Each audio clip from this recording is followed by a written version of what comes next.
हमने एक वीडियो इससे पहले डाला था मॉर्फोलॉजी ऑफ फ्लावरिंग प्लांट्स के बारे में, जिसमें हमने पढ़ा था रूट्स के टाइप्स के बारे में। और हमने ये देखा कि रूट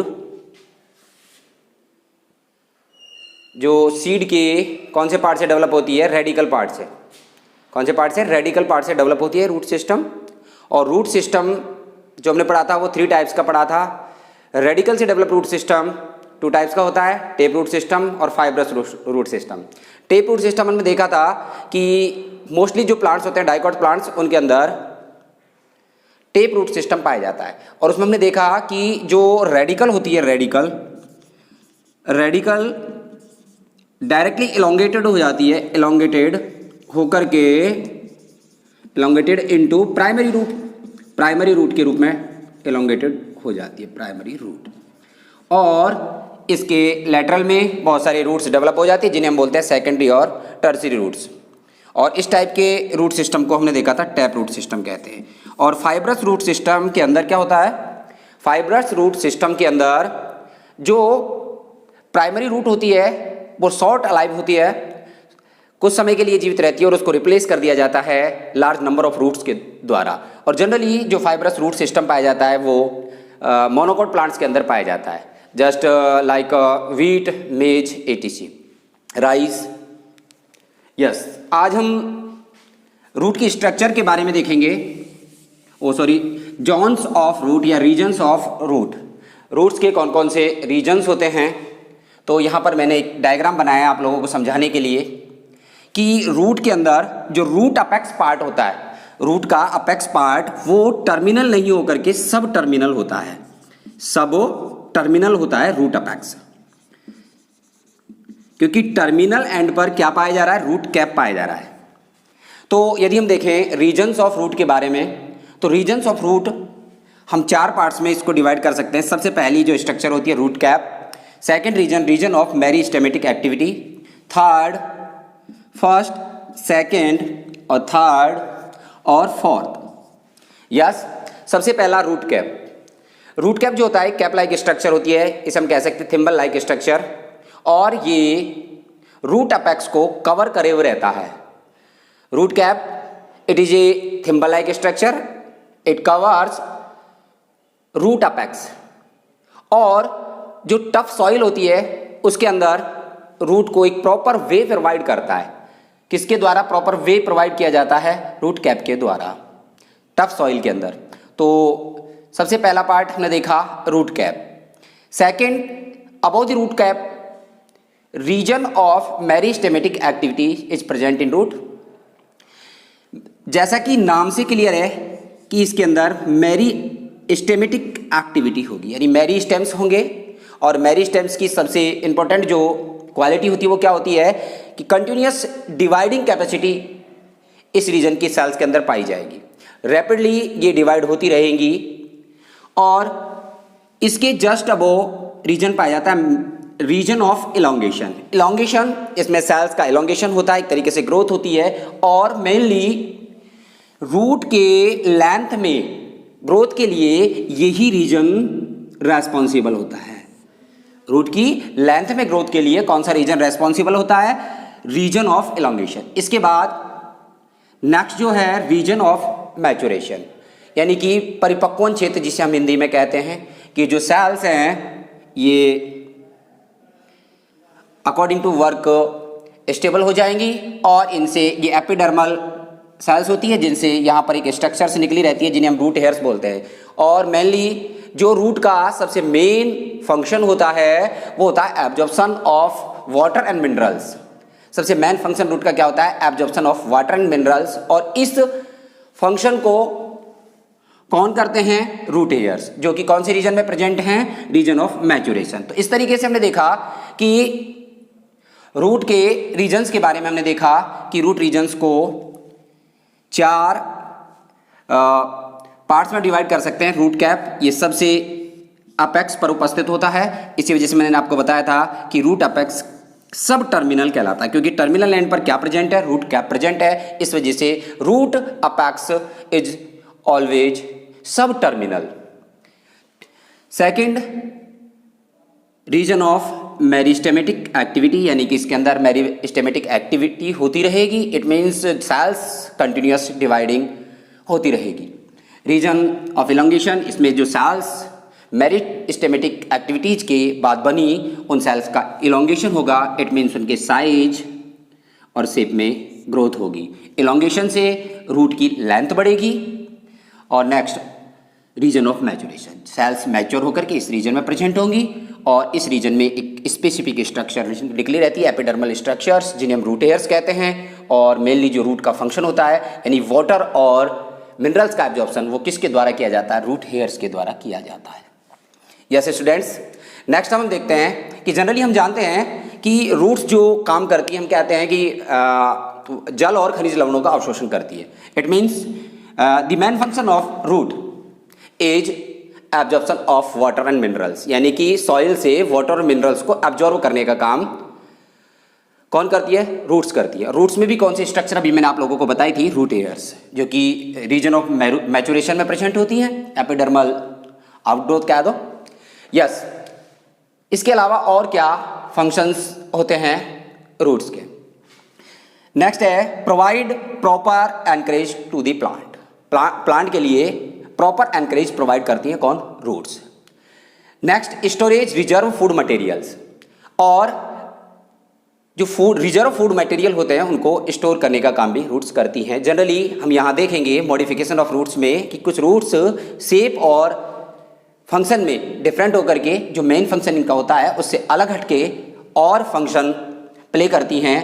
उस कंडीशन में हम कहते हैं उसे मॉडिफिकेशन। क्या कहते हैं? Modification.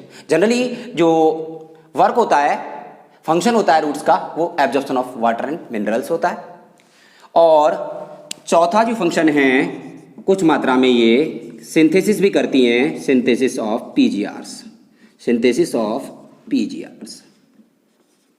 Yes, what is PGRs? PGRs is plant growth regulators. तो कुछ मात्रा में जो रूट्स होती हैं वो पीजीआरस का सिंथेसिस भी करती है। यस स्टूडेंट्स, आप लोगों को क्लियर हो गया होगा। दो चीजें मैंने आपको बताई है। फर्स्ट हमने पढ़ा regions of a root, roots के रीजन, और सेकंड जो हमने देखा वो देखा फंक्शंस ऑफ रूट। तो very very most important four functions show करती हैं कौन? रूट्स, जिनमें जनरली हमें एक फंक्शन तो क्लियरली हमें मालूम होता है कि वाटर और मिनरल्स का एब्जॉर्प्शन करना। इसके अलावा प्रॉपर एनकरेज भी प्रोवाइड करती है, एक प्लांट को एक जगह स्थिर करने का काम भी करती है ना, जिससे कि को तेज हवा में उसे लॉस ना हो। ठीक है, तो provide proper anchorage to the plant. Second, third हमने पढ़ा स्टोरेज रिजर्व फूड मटेरियल, और फोर्थ हमने पढ़ा synthesis of PGRs. PGRs plant growth regulators. Yes students, next topic जो हम पढ़ने वाले हैं मॉडिफिकेशंस ऑफ रूट। जनरली हम सबसे पहले बात कर लेते हैं व्हाट इज अ मॉडिफिकेशन। तो जनरली मैंने अभी आपको बताया कि सबसे इंपॉर्टेंट और सबसे मेन फंक्शन जो रूट का होता है वो क्या होता है? Absorption of water and minerals. इसके अलावा जो रूट्स होती हैं वो अलग अलग काम के लिए अपने शेप में चेंज कर लेती है। यस, आप लोगों ने देखा होगा कि कुछ एक प्लांट्स हैं जिनकी रूट्स जो होती हैं, जनरली सिंपली हम एग्जांपल ले लेते हैं, आपने गाजर मूली देखी होंगी, कैरेट एंड रेडिश, जो हम जनरली खाते हैं, वो क्या होती हैं? वो रूट्स होती हैं और वो मॉडिफाइड हो गई हैं किसके लिए? फूड को स्टोरेज करने के लिए। तो हम यहाँ कुछ एक एग्जांपल्स देखेंगे मॉडिफिकेशंस ऑफ रूट्स के, जो कि अदर फंक्शन के लिए मॉडिफाइड हो गई है और अपनी शेप में चेंज कर लिया है। यस, नेक्स्ट जो टॉपिक होगा हमारा वो है मॉडिफिकेशन ऑफ रूट्स।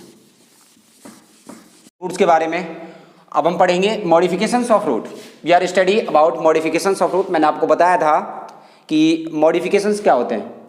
तो रूट जब अपनी शेप और फंक्शनली अपना फंक्शन चेंज कर देती है तो इसे हम क्या कहते हैं? Generally modification. यस, मतलब शेप चेंज करके और कुछ और काम करने लग जाती है। मेन काम के अलावा भी कुछ काम और शो करने कर लग जाती है, यानी कुछ फंक्शंस और शो करने लग जाती है। तो जस्ट हम देख रहे हैं कि सबसे पहले हम देख रहे हैं tap roots for modified for food storage, कि टेप रूट्स फूड स्टोरेज के लिए मॉडिफाइड हो जाती है। जनरली आप लोग देखते भी हैं और खाते भी हैं। सबसे पहले हम देख रहे हैं कॉनिकल रूट्स। कॉनिकल रूट्स जो होती हैं उनका अपर एंड जो होता है वो स्फेरिकल और थिक हो जाता है। आप लोगों ने गाजर देखी होगी, इस तरीके से गाजर की शेप बन जाती है। इस तरीके से अपर एंड कैसा है, थिक, और लोअर एंड टेपरिंग हो जाता है। तो इस तरीके की जो रूट्स होती है फूड स्टोरेज के लिए, उन्हें हम बोलते हैं कॉनिकल रूट्स। और जनरली इसका एग्जांपल क्या है, डेकस कैरोटा, जिसे हम कैरेट बोलते हैं, गाजर बोलते हैं। तो conical root is modification food for food storage, modification of tap root for food storage. Yes, second हम देखें फुशिफॉर्म, जो कि जनरली फूड स्टोरेज के लिए ही पाया जाता है रेडिस के अंदर। रेडिस में मूली, रेफेनस सैटाइवस। रेफेनस सैटाइवस जनरली हम मूली की सब्जी खूब खाते हैं, और जो मूली हम खाते हैं सलाद बना के, आप लोगों ने खूब खाई होगी सलाद बना के, ये है रेफेनस सैटाइवस। वो फुशिफॉर्म रूट मॉडिफिकेशन है for food storage tap root का। Yes, next napiform. इसमें ये बोथ एंड्स पर फुशिफॉर्म जो रूट होगी वो बोथ एंड्स पर टैपरिंग होगी और बीच में से थिक होगी। नेक्स्ट नेपिफॉर्म। नेपिफॉर्म टर्निप, टर्निप मीन्स सलजम, आप लोगों ने खूब देखा होगा। और शुगर बीट, चुकंदर, जनरली आपने दोनों देखी होगी। तो उनकी इस तरीके की शेप होती है, ऊपर से राउंड स्फेरिकल होकर के और इस तरीके से नीचे से बिल्कुल पतली हो जाती है, इस तरीके से। यस, आप लोग अच्छी तरह परिचित भी होंगे, टर्निप सलजम की सब्जी भी खाई होगी, सलाद भी। इसके अलावा जो चुकंदर होती है उसको भी आपने देखा होगा, इस तरीके की शेप की होती है। तो अपर एंड कैसा होगा, स्फेरिकल, गोल और फूला हुआ, और लोअर एंड बिल्कुल टेपर हो जाएगा और निडल लाइक, बिल्कुल थिक थ्रेड लाइक हो जाएगा। Yes, napiform modification found in turnip and sugar beet. It is a modification of taproot for food storage. Next tuberous root, mirabilis के अंदर पाई जाती है और फूड स्टोरेज के लिए मॉडिफिकेशन होता है। नेक्स्ट हम देख रहे हैं एडवेंटिशियस रूट मॉडिफिकेशन। तो हम यहाँ एडवेंटिशियस रूट के बारे में आप लोग सब जानते होंगे। एडवेंटिशियस रूट्स रेडिकल से डेवलप नहीं होती, और जब प्लांट के रेडिकल को के अलावा प्लांट के किसी भी पार्ट से यदि रूट का डेवलपमेंट होता है तो ऐसी रूट्स को हम क्या बोलते हैं, adventitious roots. When the roots are develop from other than radical, other part of plants other than radical, radical को छोड़ करके, और यदि रूट प्लांट के अदर पार्ट से डेवलप होती है तो ऐसी रूट को हम क्या बोलते हैं, एडवेंटिशियस रूट। एडवेंटिशियस रूट्स में हम यहाँ पर टू टाइप्स की रूट यहाँ देख रहे हैं, मॉडिफिकेशंस यहाँ देख रहे हैं। सबसे पहला स्टिल्ट रूट। जनरली आप लोगों ने देखा होगा कि मक्का और गन्ना के अंदर इस तरीके से नोड्स और इंटरनोड्स प्रेजेंट होते हैं। इट इज नोड और it is node. Space between two nodes is also known as internode, internode. तो शुगर केन और मेज के अंदर जो ग्राउंड के सबसे पास में जो नोड्स होते हैं, यानी कि lower nodes of the plant, उनसे रूट्स निकल आती है और सॉइल के अंदर एंटर कर जाती है और एक रोप लाइक स्ट्रक्चर बनाती है, रस्सी के जैसी, जैसे तंबू तना हुआ होता है, रोप लाइक स्ट्रक्चर का फॉर्मेशन करती है और ये सॉइल के अंदर एंटर हो जाती है इस तरीके से। तो इसकी मूल रूट तो जो मेन रूट है वो तो अंदर है इस तरीके से। इसके अलावा जो लोअर नोड्स हैं उनसे भी रूट्स निकल करके प्लांट्स को मैकेनिकल सपोर्ट प्रोवाइड करती है। इन रूट्स को हम किस नाम से जानते हैं, स्टिल्ट रूट। तो in sugar cane and maize plants stem lower nodes, root arise from stem lower nodes and enter in the soil and form a rope like structure। और ऐसी रूट्स को हम किस नाम से जानते हैं, स्टिल्ट रूट। इसी तरीके से आप लोगों ने बरगद का पेड़ देखा होगा और बनियान ट्री जिसे कहते हैं, उसके अंदर ब्रांचेस से, किससे, ब्रांचेस से। तो ये तो निकलती है हमेशा, स्टिल्ट रूट तो कहाँ से निकलेगी, स्टेम के लोअर नोड से निकलेंगी और निकल करके और सॉइल के अंदर एंटर होगी और रोप लाइक रोप लाइक स्ट्रक्चर फॉर्म करेगी। और नेक्स्ट हम पढ़ रहे हैं प्रॉप रूट्स, किसमें मिलती हैं? बेनियान ट्री के अंदर, बरगद के पेड़ के अंदर, और जनरली ये कहाँ से अराइज होगी?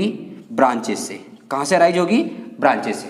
तो ब्रांचेस से निकलेगी और ये सपोर्ट प्रोवाइड करती है। यस, हमने यहाँ पर एडवेंटिशियस रूट्स के भी 2 टाइप के मॉडिफिकेशन देखे, जनरली पूछे जाते हैं। स्टेल रूट के एग्जाम्पल्स शुगर केन यानी कि गन्ना और मक्का। इसमें और इसमें अंतर क्या है? दोनों के अंदर क्या डिफरेंस है? ये ब्रांचेस से अराइज होती हैं और ये स्टेम के लोअर नोड से अराइज होंगी। यस, नेक्स्ट हम देख रहे हैं टैप रूट्स का मॉडिफिकेशन फॉर रेस्पायरेशन, जिन्हें हम कहते हैं न्यूमेटोफोर्स। जनरली जो मैग्रो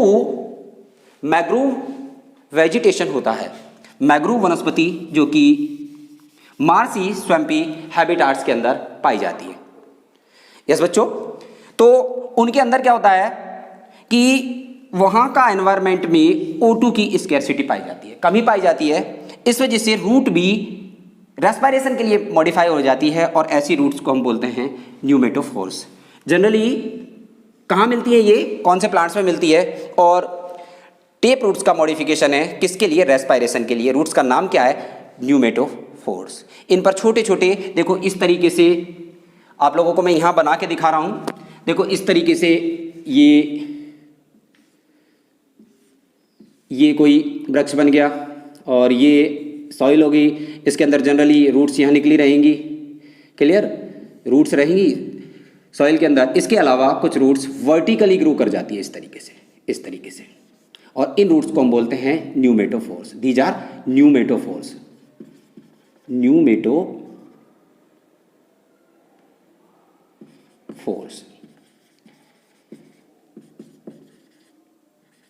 इन रूट्स में बहुत सारे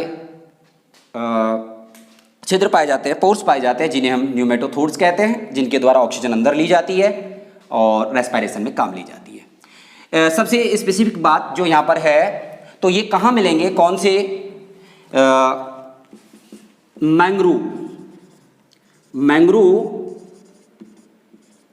वेजिटेशन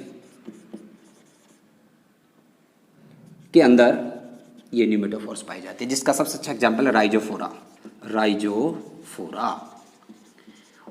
तो जो मैंग्रोव वेजिटेशन होता है वहाँ पर O2 की क्या पाई जाती है? स्कैरसिटी, कमी पाई जाती है। इस वजह से रूट्स जो होती है वर्टिकल ग्रो करने लग जाती हैं और उन्हें हम क्या कहते हैं?